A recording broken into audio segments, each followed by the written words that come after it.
السلام علیکم۔ آج صبح صبح اٹھتی ہی وضو کر لیا اور تہجد کی نماز پڑھ لی، اس کے بعد بیٹھ گیا سحری کے لیے۔ یہ ہے میری گاؤں میں پہلی سحری جس میں ہر چیز دیسی تھی۔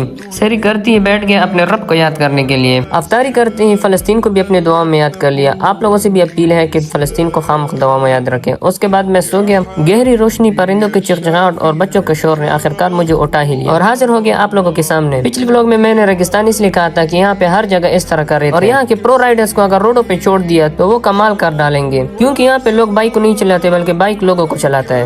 اب اگر ریگستان ہے تو کمال کا بھی ہے، کیونکہ یہاں پہ دو قسم کا فصل ابھی بھی لگتا ہے، ایک گندم اور دوسرا چنا۔ ایک بات بتاتا چلوں کہ فلسطین کے لیے اسرائیل کے ہر پروڈکٹ سے بائیکاٹ کریں، کیونکہ اسرائیل فلسطین کو بالکل خاموش کرنا چاہتے ہیں، لیکن ہم جتنی آواز اٹھا سکتے ہیں میں کوشش کرتا رہوں گا۔ باقی میرا رب توفیق دے، اور خدا کی اس قدرت کو دیکھنے میں بھی مزہ آتا ہے۔ میں یہ چیز آپ لوگوں کو دکھا دیتا ہوں، اگر کسی نے بھی دیکھا ہے تو ضرور کمنٹ کریں۔ یہ ہے یہاں کا نیچرل سی، جس کے نیچے بیٹھ کر انسان کو واقعی سکون ملتا ہے۔ قرآن میں اللہ تعالیٰ نے اسی لیے فرمایا ہے کہ تم میری کون کون سی نعمت کو جھٹلاؤ گے، اور برگر بچوں کو بھی پتہ چلنا چاہیے کہ یہ اسی پرو میکس ہے۔ پورے ایک سال بعد گاؤں آئے، اس لیے گاؤں کے چھوٹے سے بازار جانا پڑا گیس بھرنے کے لیے۔ حالانکہ اگر یہاں پہ کوئی پرماننٹ رہنے لگے تو لکڑیوں کی کوئی کمی نہیں۔ ماشاءاللہ سے کسانوں کی محنت کا پھل بالکل تیار تھا، بس اللہ تعالیٰ ہر آفت سے محفوظ رکھے۔ یہ ہمارے گاؤں کا چھوٹا سا بازار۔ پہنچتی سلنڈر کو گیس والے کے حوالے کر دیا اور کچھ اور چیزیں لیتے ہوئے واپس چلتے بنے اپنے گھر کی طرف۔ گھر پہنچتی ہی میں نے لکڑہار بننے کی کوشش کی۔ پہلا وار تو نا امید ہونے کے باوجود بھی لگ گیا، دوسرا وار کرتی ہی لکڑی نے اپنی اوقات دکھا دی کہ منہ میں گھس جاؤں گا، تو میں نے بھی شرافت سے اسے چھوڑ دیا۔